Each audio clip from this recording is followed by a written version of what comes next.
If you travel a mile southeast of downtown Fort Worth, you will find the Southside neighborhood, one of Fort Worth's oldest African-American communities.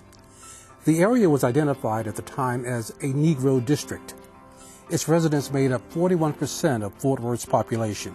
I grew up in the area, and it really feels like we've gone full circle. That was once an area of much development and really the beginning of the African-American community in Fort Worth.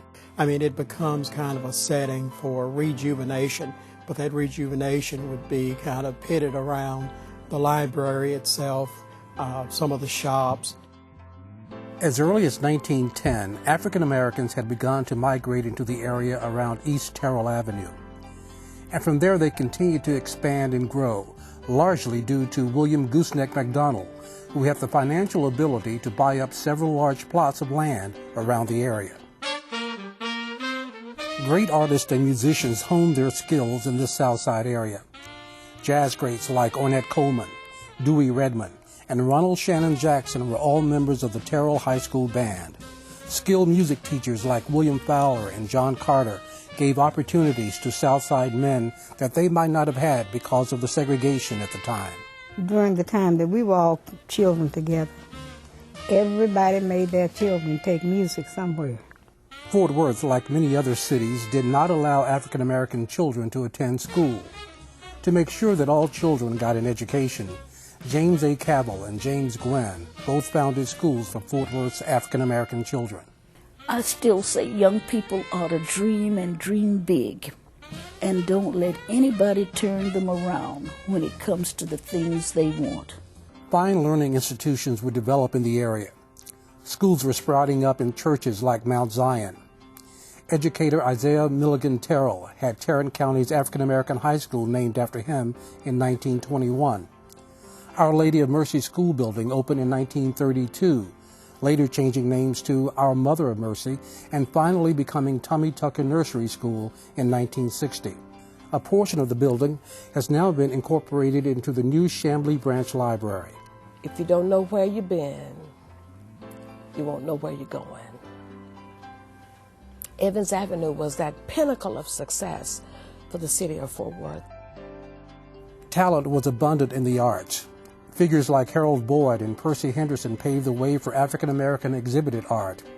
And without the passion and hard work of Benet Harrison Fowler, fine institutions for the development of African music and creative art would have never been possible. Award-winning athletic coaches and even NFL and boxing greats would emerge from the South Side. Religion acted as a beacon of hope for many African American families. They were able to find comfort and unity in churches like Mount Gilead, Fort Worth's oldest Baptist African American congregation. Religion was the place where we got our solace. Religion was the place where we were able to be comforted, to interact with neighbors on a regular basis. The emancipation of slaves brought a whole new realm of opportunities to the area.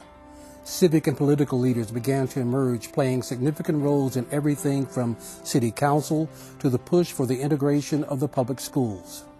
I mean, you can't talk about I.M. Terrell High School unless you hear about Miss Peace. You can't talk about education, not only in the lives that she touched when she was at I.M. Terrell, and the lives that she touched just in the community in general.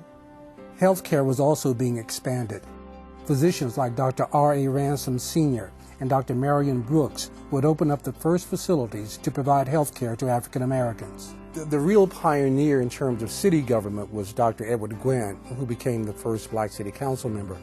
Not only was he a medical doctor with his office on the southeast side where it has remained and treating people that other doctors frankly would not treat in those days, but he was a true civic leader. The community was able to stay unified and informed with publications like the Fort Worth Mind newspaper and the Lake Como Weekly. And so now the excitement just continues to build, because now we will be able to bring this neighborhood back to its original opulence. For more information about the history of Evans Rosedale, please visit fwlivinglegacy.org.